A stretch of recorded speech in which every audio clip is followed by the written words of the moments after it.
आज की कथा में हम श्रवण करेंगे भरत श्री राम से क्या प्रार्थना करेंगे और श्री राम अपना दृढ़ निश्चय किस प्रकार से भरत को बताएंगे। श्री वाल्मीकि रामायण की कथा है। अयोध्या कांड अध्याय 102 से। जब भरत ने श्री रामचंद्र जी से काफी बातें कही और भगवान राम ने राजनीति के बारे में प्रश्न करके भरत को उत्साहित किया कि तुम अयोध्या राज्य का अच्छे प्रकार से धर्म के अनुसार पालन करो, तो भरत इस प्रकार से रामचंद्र जी की बातों को सुनकर उत्तर देते हैं कि भ्राता, मैं राज्य अधिकारी न होने के कारण उस राजधर्म के अधिकार से रहित हूं, अतः मेरे लिए यह राजधर्म का उपदेश किस काम आएगा, क्योंकि मैं छोटा होने के कारण इस राज्य का अधिकारी नहीं हूं। यही भरत का निश्चय था। वे कहते हैं, नरश्रेष्ठ, हमारे यहां सदा से ही इस शाश्वत धर्म का पालन होता आया है कि ज्येष्ठ पुत्र के रहते हुए छोटा पुत्र राजा नहीं हो सकता, अन्यथा इस अपराध के लिए उसे दंड भी मिलेगा।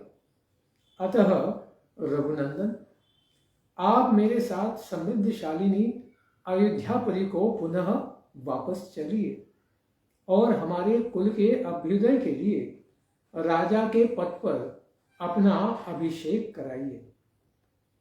यद्यपि सब लोग राजा को मनुष्य कहते हैं, तथापि मेरी राय में वह देवत्व पर प्रतिष्ठित है, क्योंकि उसके धर्म और अर्थयुक्त आचार को साधारण मनुष्य के लिए असंभावित बताया गया है। जब मैं कैके देश में था और आप वन में चले आए थे, तब अश्वमेध आदि यज्ञों के कर्ता और सत्पुरुषों द्वारा सम्मानित बुद्धिमान महाराज दशरथ स्वर्ग लोक को चले गए। सीता और लक्ष्मण के साथ आपके राज्य से निकलते ही दुख शोक से पीड़ित हुए महाराज स्वर्ग लोक चले गए। हे पुरुष सिंह, उठिए और पिता को जलांजलि दान कीजिए। मैं और यह शत्रुघ्न दोनों पहले ही उनके लिए जलांजलि दे चुके हैं। रघुनंदन कहते हैं, पितृ पुत्र का दिया हुआ जल आदि पितृलोक में अक्षय होता है। यहां अर्पित किया हुआ जल पितृलोक में पहुंच जाता है और आप पिता के परम प्रिय पुत्र हैं, इसलिए आपको जलांजलि देनी चाहिए। आपके पिता आपसे विलग होते ही शोक के कारण रुग्ण हो गए और आपके ही शोक में मग्न हो गए। आपको ही देखने की इच्छा रखते हुए आप में ही लगी हुई बुद्धि को आपकी ओर से न हटाने के कारण आपका ही स्मरण करते हुए वे स्वर्गलोक को चले गए। इस प्रकार भरत की कही हुई पिता की मृत्यु से संबंध रखने वाली करुणाजनक बात सुनते श्री रामचंद्र जी दुख के कारण अचेत से हो गए।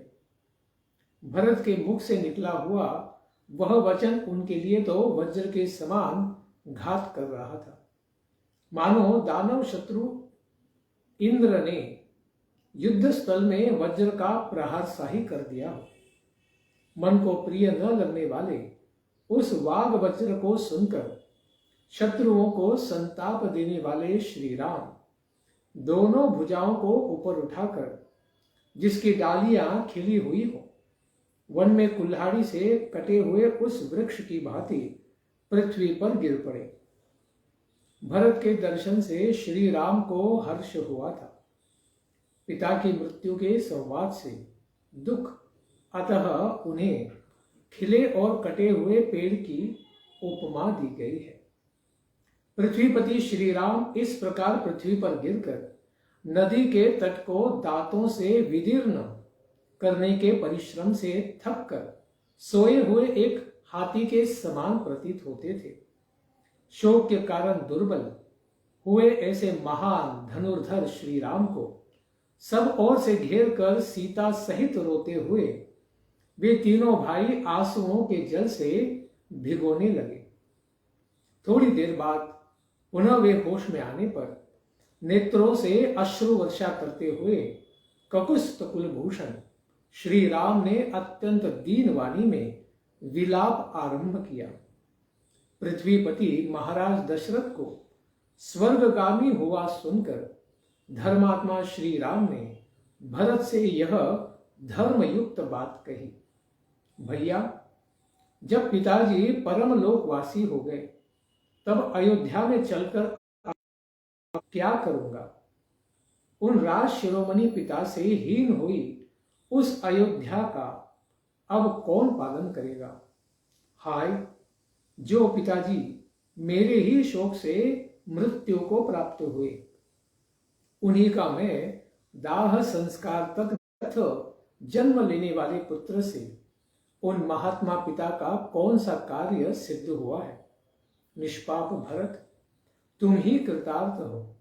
तुम्हारा अहोभाग्य है जिससे तुमने और शत्रुघ्न ने सभी प्रेत कार्य पारलौकिक कृत्यों में संस्कार कर्म के द्वारा श्री राम का महाराज दशरथ जी का पूजन किया है।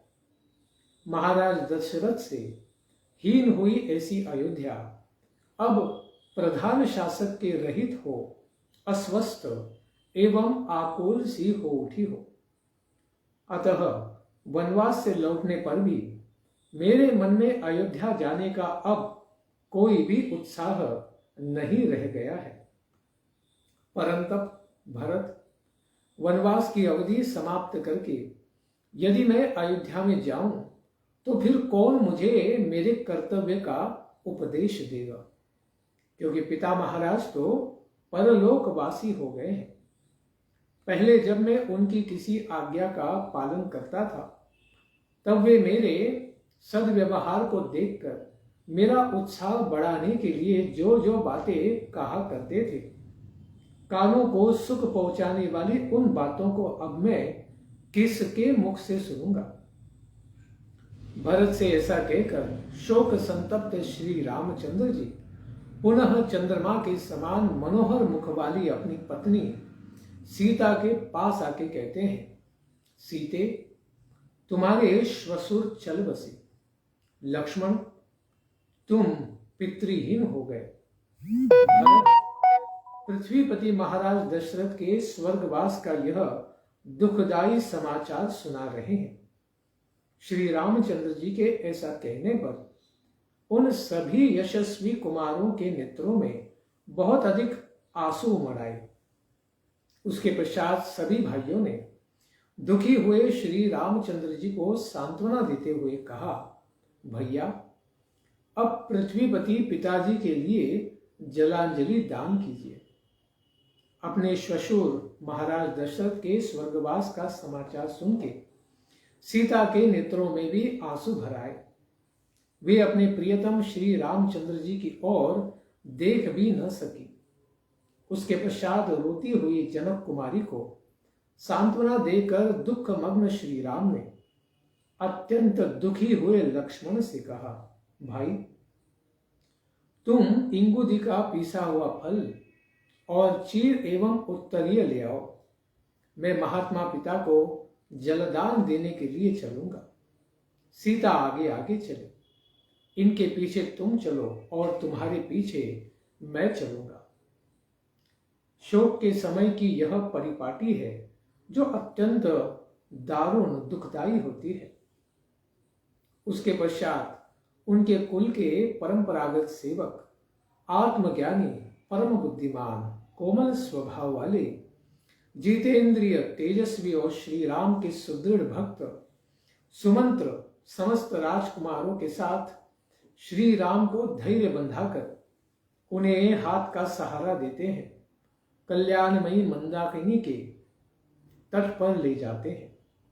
वे यशस्वी राजकुमार सदा पुष्पित कानन से सुशोभित, शीघ्र गति से प्रवाहित होने वाली और उत्तम घाट वाली रमणीय नदी मंदाकिनी जी के तट पर कठिनाई से पहुंचते हैं तथा उसके पंख रहित कल्याणप्रद तीर्थभूत जल को लेकर उन्होंने राजा के लिए जल अर्पित किया। उस समय वे कहते हैं, पिता महाराज, यह जल आपकी सेवा में उपस्थित हो। पृथ्वीपालक श्री राम ने जल से भरी हुई अंजलि ले दक्षिण दिशा की ओर मुख करके रोते हुए इस प्रकार कहा, मेरे पूज्य पिता राज शिरोमणि महाराज दशरथ, आज मेरा दिया हुआ यह निर्मल जल पितृलोक में गए हुए आपको अक्षय रूप से प्राप्त हो। क्योंकि पितृलोक संसार के दक्षिण दिशा में है, इसलिए दक्षिण दिशा में ही देखते हुए उन्होंने इस प्रकार से जलांजलि दी थी। इसके बाद मंदाकिनी नदी के जल से निकलकर किनारे पर आकर तेजस्वी श्री रघुनाथ जी ने अपने भाइयों के साथ मिलकर पिता के लिए पिंडदान किया। उन्होंने इंगुदी के गुदे में बेर मिलाकर उसका पिंड तैयार किया और बिछे हुए कुशों पर उसे रखकर अत्यंत दुख से आर्त हो रोते हुए इस प्रकार से बात कही, महाराज, प्रसन्नता पूर्वक यह भोजन स्वीकार कीजिए, क्योंकि आजकल यही हम लोगों का आहार है। मनुष्य स्वयं जो अन्न खाता है वही उसके देवता भी ग्रहण करते हैं। इसके बाद उसी मार्ग से मंदाकिनी तट के ऊपर आकर पृथ्वीपालक पुरुष सिंह भगवान श्री राम सुंदर शिखर वाले चित्रकूट पर्वत पर चढ़े और पुनः पर्णकुटी के द्वार पर आकर भरत और लक्ष्मण दोनों भाइयों को दोनों हाथों से पकड़कर क्रंदन करने लगे। सीता सहित रोते हुए उन चारों भाइयों के रुदन शब्द से उस पर्वत पर गरजते हुए सिंहों के दहाड़ने के समान प्रतिध्वनि होने लगी। पिता महाराज को जलांजलि देकर रोते हुए उन महाबली भाइयों के रोदन का तुमुल नाद सुनकर भरत के सैनिक किसी भय की आशंका से डर गए। फिर उसे पहचान कर वे एक दूसरे से कहने लगे, निश्चय ही भरत श्री रामचंद्र जी से मिले हैं। अपने परलोकवासी पिता के लिए शोक करने वाले उन चारों भाइयों के रोने का ही यह महान शब्द सुनाई देता है। इस प्रकार कहकर उन सब ने अपनी सवारियों को तो वहीं छोड़ दिया और जिस स्थान से वह आवाज आ रही थी उसी ओर मुंह करके एक चित्त होकर वे भी दौड़ पड़े। उनसे भिन्न जो सुकुमार मनुष्य थे उनमें से कुछ लोग घोड़ों से, कुछ हाथियों से और कुछ सजे सजाए रथों से ही आगे बढ़े। कितने ही मनुष्य पैदल ही चल दिए। यद्यपि श्री रामचंद्र जी को परदेश में आए अभी थोड़े ही दिन हुए थे, तथापि लोगों को ऐसा जान पड़ता था कि मानो वे दीर्घ काल से परदेश में रह रहे थे। अतः सब लोग उनके दर्शन की इच्छा से सहसा आश्रम की ओर चल दिए। वे लोग चारों भाइयों का मिलन देखने की इच्छा से खुरों एवं पहियों से युक्त नाना प्रकार की सवारियों द्वारा बड़ी उतावली के साथ चले। अनेक प्रकार की सवारियां तथा रथ के पहियों से आक्रांत हुई वह भूमि भयंकर शब्द करने लगी। ठीक उसी तरह जैसे मेघों की घटा घिर आने पर आकाश में गड़गड़ाहट होने लगती है। उस तुमुल नाद से भयभीत हुए हाथी हथिनियों से घिरकर मद की गंध से उस स्थान को सुवासित करते हुए वहां से दूसरे वन में भाग गए।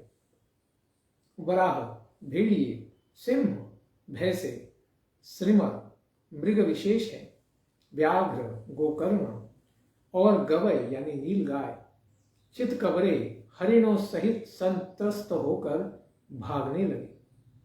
चक्रवाक, हंस, जलकुक्कुट, बक, कारंडव नर कोकिल और क्रौंच पक्षी होश हवास पूरी तरह खोकर विभिन्न दिशाओं में उड़ गए। उस शब्द से डरे हुए पक्षी आकाश में छा गए और नीचे की भूमि मनुष्यों से भर गई। इस प्रकार उन दोनों की समान रूप से शोभा होने लगी। लोगों ने सहसा वहां पहुंचकर देखा, यशस्वी पाप रहित पुरुष सिंह श्री राम वेदी पर बैठे हुए हैं। श्री राम के पास जाने पर सबके मुख आंसुओं से भीग गए हैं और सब लोग मंथरा सहित कैकेयी की निंदा करने लगे। उन सब लोगों के नेत्र आंसुओं से भरे हुए थे और वे सब के सब अत्यंत दुखी हो रहे थे। धर्मज्ञ श्री राम ने उन्हें देखकर पिता माता की भांति उन्हें हृदय से लगाया। श्री राम ने कुछ मनुष्यों को वहां छाती से लगाया तो कुछ लोगों ने पहुंचकर वहां उनके चरणों में प्रणाम किया। राजकुमार श्री राम ने उस समय वहां आए हुए सभी मित्रों और बंधु बांधवों का यथा योग्य सम्मान किया।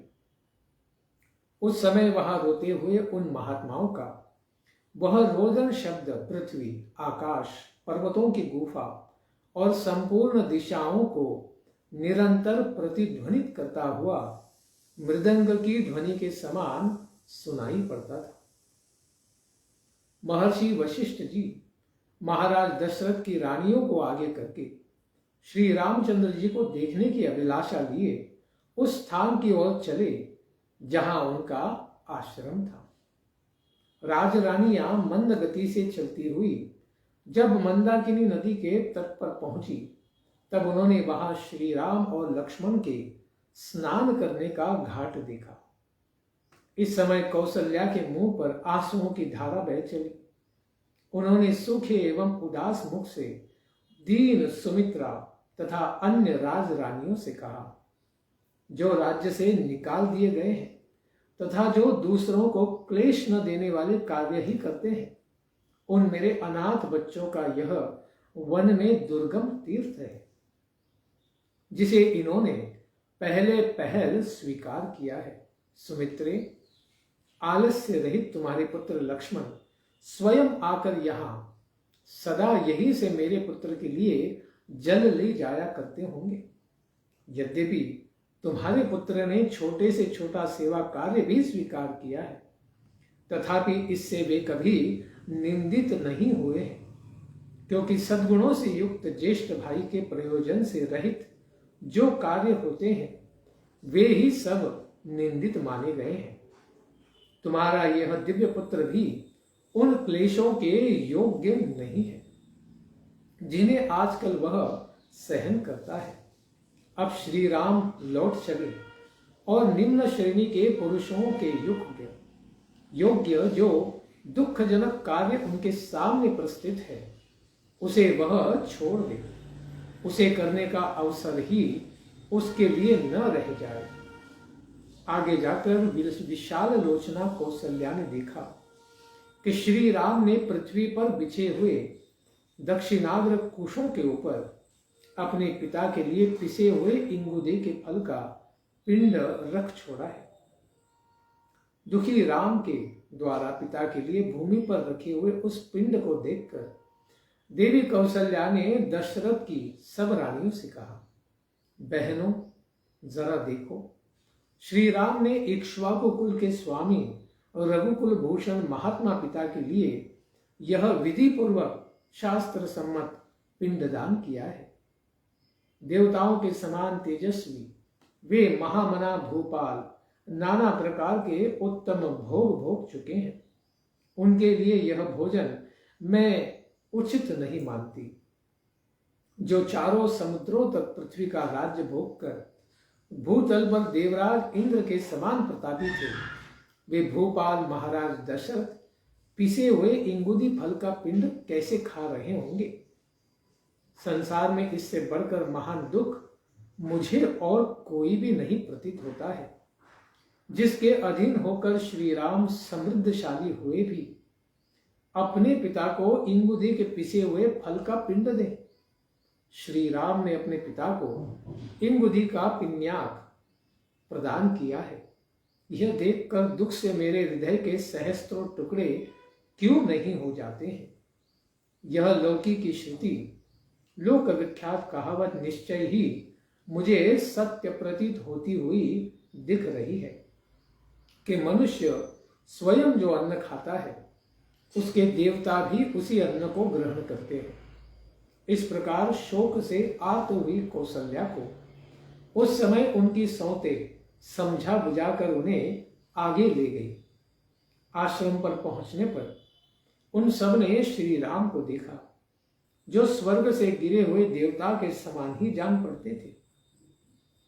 भोगों का सर्वथा परित्याग करके तपस्वी जीवन व्यतीत करने वाले श्री राम को देखकर उनकी माताएं शोक से कातर हो गई और आर्त भाव से फूट फूट कर रोती हुई आंसू बहाने लगी। सत्य प्रतिज्ञ नरश्रेष्ठ श्री राम माताओं को देखते ही उठकर खड़े हो गए और बारी बारी से उन सबके चरणार बिंदु का स्पर्श करने लगे। विशाल नेत्रों वाली माताएं, स्नेहवश जिनकी अंगुलियां कोमल और स्पर्श सुखद था, उन सुंदर हाथों से श्री राम की पीठ से धूल पोंछने लगी।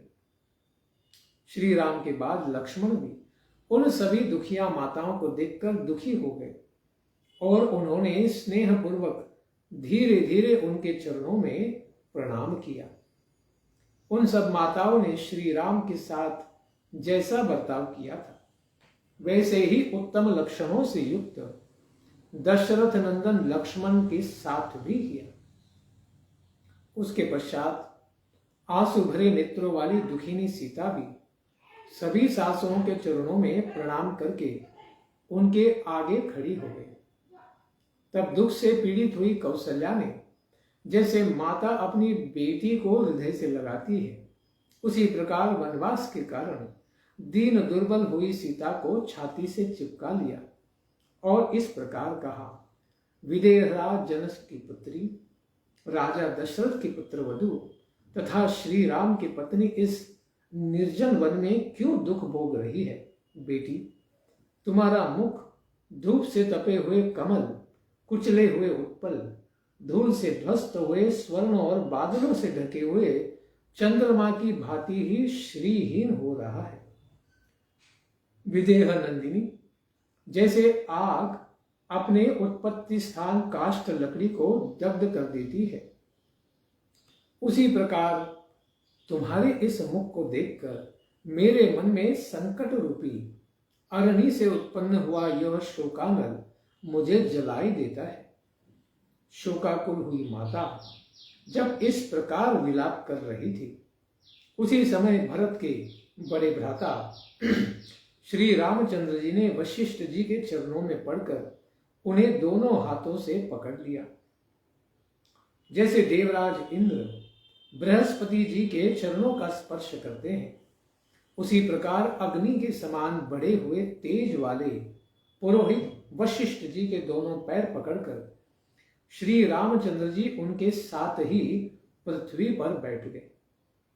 तदनंतर धर्मात्मा भरत एक साथ सोए हुए अपने सभी मंत्रियों, एक साथ आए हुए अपने सभी मंत्रियों, प्रधान पूर्ववासियों, सैनिकों तथा परम धर्मज्ञ पुरुषों के साथ अपने बड़े भाई के पास उनके पीछे जा बैठे। उस समय श्री राम के आसन के समीप बैठे हुए अत्यंत पराक्रमी भरत ने दिव्य दीप्ति से प्रकाशित होने वाले श्री रघुनाथ जी को तपस्वी के वेश में देखकर उनके प्रति उसी प्रकार हाथ जोड़ लिए जैसे देवराज इंद्र प्रजापति ब्रह्मा के समक्ष विनीत भाव से हाथ जोड़ते हैं। उस समय वहां बैठे हुए श्रेष्ठ पुरुषों के हृदय में यथार्थ रूप से यह उत्तम कौतूहल सा जाग उठा कि देखें, ये भरत जी श्री रामचंद्र जी को सत्कार पूर्वक प्रणाम करके आज उत्तम रीति से उनके समक्ष क्या कहते हैं। ये सत्य प्रतिज्ञ श्री राम, महानुभाव लक्ष्मण तथा धर्मात्मा भरत, ये तीनों भाई अपने सूरदों से घिरकर यज्ञशाला में सदस्यों द्वारा घिरे हुए त्रिविध अग्नियों के समान शोभा पा रहे थे। अपने सूरदों से घिरे हुए बैठे हुए पुरुष सिंह श्री राम अपने भाइयों की वह रात्रि पिता की मृत्यु के दुख से शोक करते हुए ही किस प्रकार बीती। सवेरा होने पर भरत आदि तीनों भाई सूरदों के साथ ही मंदाकिनी के तट पर जाते हैं। स्नान, होम और जप आदि करके पुनः श्री राम के पास लौट आते हैं। वहां आकर सभी चुपचाप बैठ गए, कोई कुछ भी नहीं बोल रहा था। तब सूरदों से बीच में बैठे हुए भरत ने श्री राम से इस प्रकार कहा, भ्राता, पिताजी ने वरदान देकर मेरी माता को तो संतुष्ट कर दिया और माता ने भी यह राज्य मुझे दे दिया। अब मैं अपनी ओर से यह अकंटक राज्य आपकी ही सेवा में समर्पित करता हूं। आप इसका पालन और उपभोग कीजिए। वर्षा काल में जल के महान वेग से टूटे हुए सेतु की भांति इस विशाल राजखंड को संभालना आपके सिवा दूसरे के लिए अत्यंत कठिन है। पृथ्वीनाथ, जैसे गधा घोड़े की और अन्य साधारण पक्षी गरुड़ की चाल नहीं चल सकते, उसी प्रकार मुझ में आपकी गति का, आपकी पालन पद्धति का अनुसरण करने की शक्ति नहीं है। श्री राम, जिनके पास आकर दूसरे लोग जीवन निर्वाह करते हैं, उसी का जीवन उत्तम है, और जो दूसरों का आश्रय लेकर जीवन निर्वाह करता है, उसका जीवन बड़ा दुखमय है। अतः आपके लिए राज्य करना ही उचित है। जैसे फल की इच्छा रखने वाले किसी पुरुष ने एक वृक्ष लगाया, उसे पाल पोस कर बड़ा किया, फिर उसके तने मोटे हो गए और वह ऐसा विशाल वृक्ष हो गया कि किसी नाटे कद के पुरुष के लिए उस पर चढ़ना अत्यंत कठिन था। उस वृक्ष में जब फूल लग जाए, उसके बाद भी यदि वह फल न दिखा सके, तो जिसके लिए उस वृक्ष को लगाया गया था वह उद्देश्य तो पूरा न हो सका। ऐसी स्थिति में उसे लगाने वाला पुरुष उस प्रसन्नता का अनुभव नहीं करता जो फल की प्राप्ति होने से संभावित थी। महाबाहो, यह एक उपमा है, इसका अर्थ आप स्वयं समझ ले। अर्थात पिताजी ने आप जैसे सर्व सद्गुण संपन्न पुत्र को लोक रक्षा के लिए ही उत्पन्न किया था। यदि आपने राज्य पालन का भार अपने हाथ में नहीं लिया तो उनका वह उद्देश्य तो व्यर्थ ही हो जाएगा। इस राज्य पालन के अवसर पर आप श्रेष्ठ एवं भरण पोषण में समर्थ होकर भी यदि हम मृत्यु का शासन नहीं करेंगे तो पूर्वोक्त तो उपमा ही आपके लिए लागू हो जाएगी। महाराज, विभिन्न जातियों के संग और प्रधान पुरुष आप शत्रु दमन नरेश को सब ओर से तपते हुए सूर्य की भांति राज सिंहासन पर विराजमान देखेंगे। ककुस्त कुलभूषण, इस प्रकार आपके अयोध्या को लौटते समय मतवाले हाथी गर्जना करें और अंतःपुर की स्त्रियां एकाग्रचित्त होकर प्रसन्नता पूर्वक आपका अभिनंदन करें। इस प्रकार श्री रामचंद्र जी से राज्य ग्रहण के लिए प्रार्थना करते हुए भरत जी की बात सुन के नगर के भिन्न भिन्न मनुष्यों ने उसका भली भांति अनुमोदन किया। तब शिक्षित बुद्धि वाले अत्यंत धीर भगवान श्री राम ने यशस्वी भरत को इस तरह दुखी हो विलाप करते देख उन्हें सांत्वना देते हुए कहा, भाई, यह जीवन तो ईश्वर के समान स्वतंत्र नहीं है, अतः कोई यहां अपनी इच्छा के अनुसार कुछ नहीं कर सकता। काल इस पुरुष को इधर उधर खींचता रहता है। समस्त संग्रहों का अंत विनाश है, लौकिक उन्नतियों का अंत पतन ही है, संयोग का अंत वियोग ही है और जीवन का अंत तो मरण मात्र है। जैसे पके हुए फलों को पतन के सिवा और किसी से भय नहीं है, उसी प्रकार उत्पन्न हुए मनुष्यों को मृत्यु के सिवा और किसी से भय नहीं है। जैसे सुदृढ़ खंबे वाला मकान भी पुराना होने पर तो गिर ही जाता है, उसी प्रकार मनुष्य जरा और मृत्यु के वश में पड़कर नष्ट ही हो जाते हैं। जो रात बीत जाती है वह लौटकर फिर कभी वापस नहीं आती। जैसे यमुना जल से भरे हुए समुद्र की ओर जाती ही है, उधर से वापस नहीं लौटती। दिन रात लगातार ही बीत रहे हैं और इस संसार में सभी प्राणियों की आयु का तीव्र गति से नाश कर रहे हैं। ठीक वैसे ही जैसे सूर्य की किरणें ग्रीष्म ऋतु में जल को शीघ्रतापूर्वक सोखती रहती हैं। तुम अपने ही लिए चिंता करो, दूसरे के लिए क्यों बार बार शोक करते हो। कोई इस लोक में स्थित हो या अन्यत्र गया हो, जिस किसी की भी आयु है वो तो निरंतर क्षीण ही हो रही है। मृत्यु साथ ही चलती है, साथ ही बैठती है व्यक्ति के, और बहुत बड़े मार्ग की यात्रा में भी साथ ही जाकर वह मनुष्य के साथ ही लौटती है। शरीर में झुर्रियां पड़ गई, सिर के बाल सफेद हो गए, फिर जरावस्था से जीर्ण हुआ मनुष्य कौन सा उपाय करके मृत्यु से बचने के लिए अपना प्रभाव प्रकट कर सकता है। लोग सूर्योदय होने पर प्रसन्न होते हैं और सूर्यास्त होने पर भी खुश होते हैं, किंतु यह नहीं जानते कि प्रतिदिन अपने ही जीवन का नाश हो रहा है।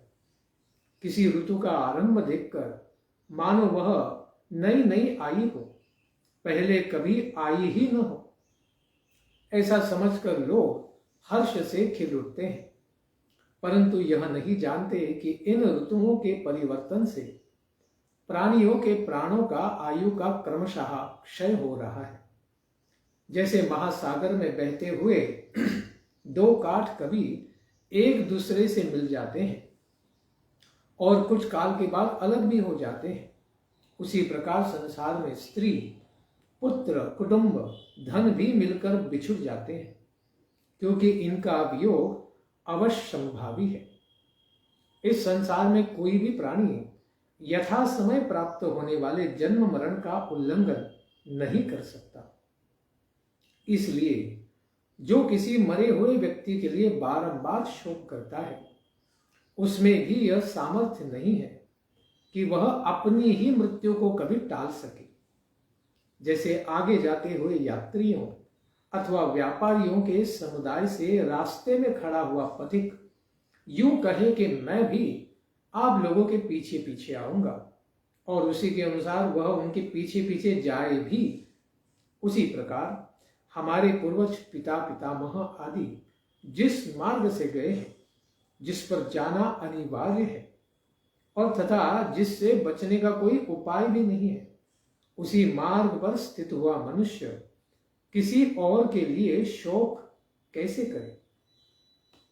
जैसे नदियों का प्रवाह पीछे नहीं लौटता है, उसी प्रकार दिन दिन ढलती हुई अवस्था फिर कभी वापस नहीं लौटती है, उसका क्रमशः नाश हो रहा है। ये सोचकर आत्मा को कल्याण के साधनभूत धर्म में लगावे, क्योंकि सभी लोग अपना कल्याण ही चाहते हैं। तात हमारे पिता धर्मात्मा थे, उन्होंने पर्याप्त दक्षिणाएं देकर प्रायः सभी परम शुभ कारक यज्ञों का अनुष्ठान किया था। उनके सारे पाप तो धुल ही गए थे, अतः वे महाराज तो स्वर्ग लोक में ही गए हैं। लेकिन भगवान के भक्त होने के कारण दशरथ तो वैकुंठ साकेत धाम गए थे। वे भरण पोषण के योग्य परिजनों का भरण करते रहते थे, प्रजाजनों का भली भांति पालन करते थे और प्रजाजनों से धर्म के अनुसार कर आदि रूप में धन लेते थे। इन सब कारणों से हमारे पिता उत्तम स्वर्गलोक वैकुंठ ही पधारे हैं। सर्वप्रिय शुभ कर्मों तथा प्रचुर दक्षिणा देने वाले अनेक यज्ञों के अनुष्ठान करने से हमारे पिता पृथ्वीपति महाराज दशरथ तो स्वर्गलोक गए हैं। उन्होंने नाना प्रकार के यज्ञों द्वारा यज्ञ पुरुष भगवान परमात्मा की आराधना की, प्रचुर भोग प्राप्त किए और उत्तम आयु भी पाई। इसके बाद वे महाराज यहां से स्वर्ग लोक को पधारे हैं।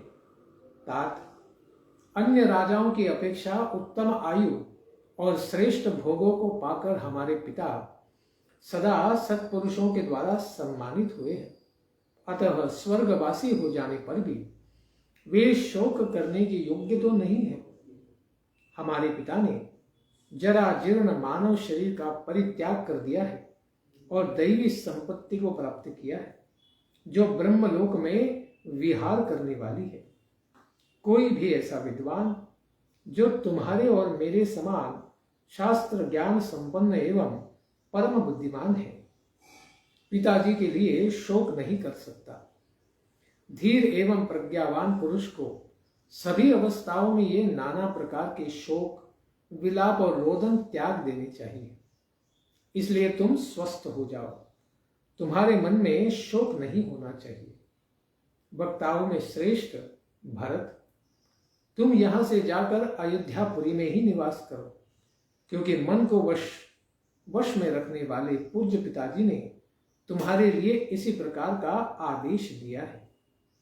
उन पुण्यकर्मा महाराज ने मुझे भी जहां रहने की आज्ञा दी है, वही वनवास में रहकर मैं उन पूज्य पिता के आदेश का पालन करता रहूंगा। शत्रु दमन भरत, पिता की आज्ञा की अवहेलना करना मेरे लिए कदापि उचित नहीं है। वे तुम्हारे लिए भी सर्वदा सम्मान के ही योग्य हैं, क्योंकि वे ही हम लोगों के हितैषी बंधु और जन्मदाता थे। रघुनंदन, मैं इस वनवास रूपी कर्म के द्वारा पिताजी के ही वचन का, जो धर्मात्माओं को भी मान्य है, अवश्य पालन करूंगा।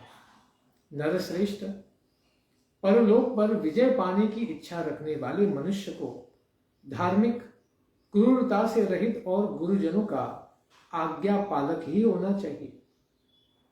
मनुष्यों में श्रेष्ठ भरत, हमारे पूज्य पिता दशरथ के शुभ आचरणों पर दृष्टिपात करके तुम अपने धार्मिक स्वभाव के द्वारा आत्मा की उन्नति के लिए ही प्रयत्न करो। सर्वशक्तिमान महात्मा श्री राम एक मुहूर्त तक अपने छोटे भाई भरत से पिता की आज्ञा ही पालन कराने के लिए उद्देश्य से उनको इस प्रकार अर्थयुक्त वचन कहकर सहसा चुप हो गए। उन्होंने अपना दृढ़ निश्चय बताया कि वे वनवास को ही प्राप्त होंगे और भरत को जाकर अयोध्या का राज्य प्राप्त हो। इस पर भी भरत और आगे क्या कहेंगे, इसको हम श्रवण करेंगे आने वाले सत्र में। धन्यवाद। हरे कृष्ण। ग्रंथराज श्री वाल्मीकि रामायण की जय। श्री भरत और रामचंद्र भगवान की जय। निताई गौर प्रेमानंदे हरि हरि बोल। जय जय श्री राधे श्याम। जय जय श्री वृंदावन धाम।